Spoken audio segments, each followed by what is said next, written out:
Why don't you give me a sign? Like the sea that leaves a trail along that shore. It's not your problem, it's mine. Everybody thinks that I'm okay.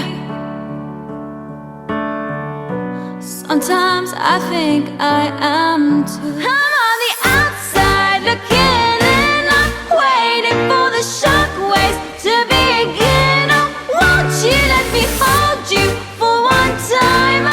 Just a rainy day in a London cafe, a London cafe. So give me one last serenade. Say to me, or swear with me till the night turns into day. And it was a shame when daylight faded, because we didn't notice at all. Hello?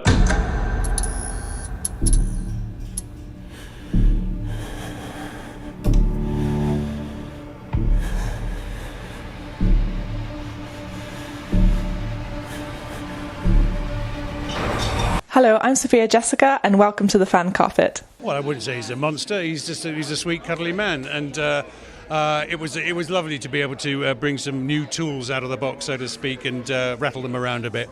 You know, we've all got this potential to be less than charming to each other, and to actually play Sir Hector Blake was a real treat in that regard.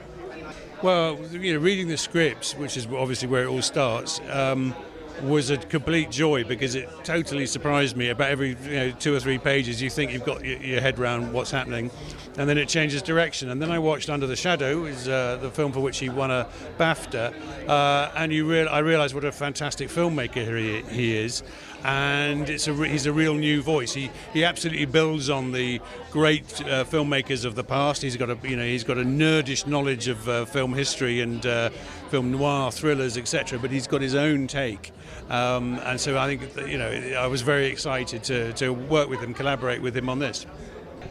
I don't know what the answer to that is. I think we're all fairly screwed up as human beings. You know, we all have our true crime podcasts. I know I do. We're all, the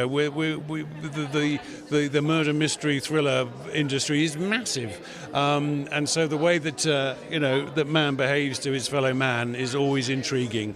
And there's a darkness within all of us, but hopefully a lot of light too. Well, there's no doubt that the Downton team has become my second family over the last 10, 12 years, and I'm immensely grateful to it. I'm immensely fond of it and proud of it, and I'm immensely touched the way that it's moved people around the world and has shown a sort of goodness of spirit, actually, amongst its fans, and the number of people who've contacted us to say what it's meant to them has been huge. So whether there'll be any more, never say never, but maybe it's time to put the castle to bed.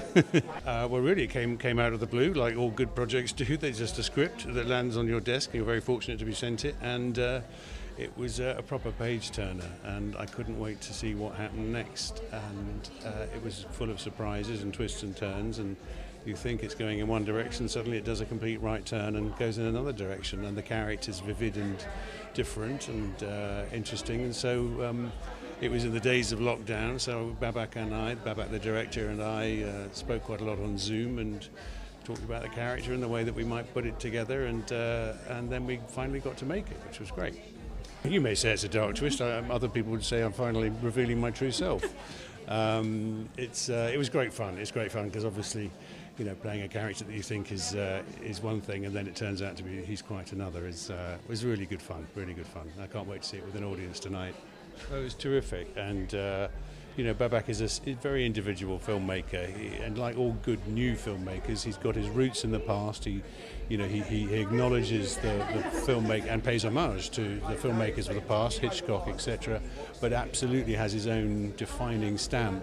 And if you've watched his other films, you'll see that he's a proper new visionary. I think he's got an absolute love of narrative and thriller and suspense.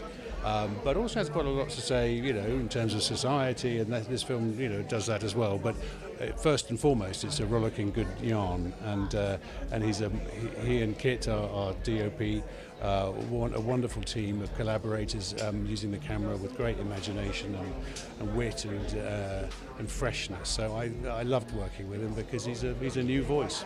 Yes, we did actually. He's very collaborative, and there were a couple of twists and turns in terms of the character that I said, wouldn't it be more interesting if? And he went, oh yeah, or no, shut up, I've written it.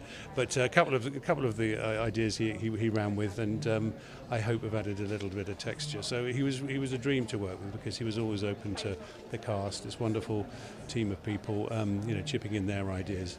But look, the good thing is we can blame it all on him ultimately.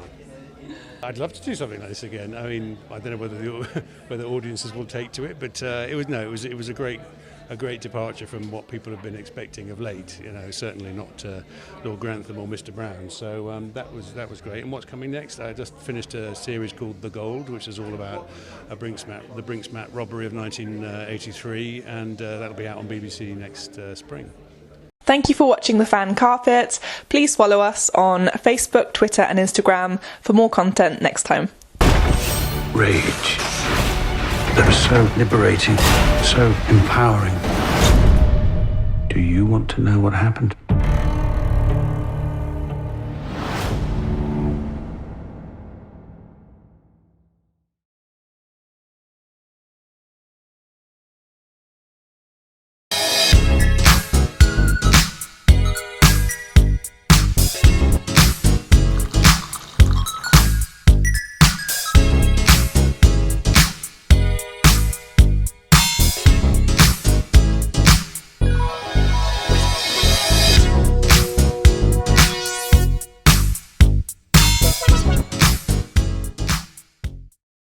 I'm here on the largest of the Balearic Islands, Mallorca, with the turquoise waters of the Mediterranean Sea, beautiful mountainous landscape, the thriving city of Palma, quaint little market towns, a growing number of luxury hotels.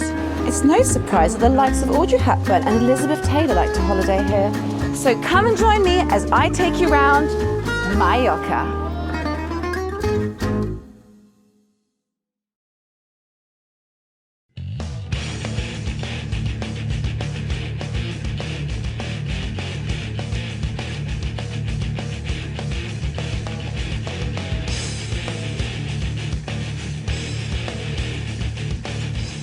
Thank you for watching The Fan Carpet. If you like this video, be sure to click that thumbs up button at the bottom of your screen.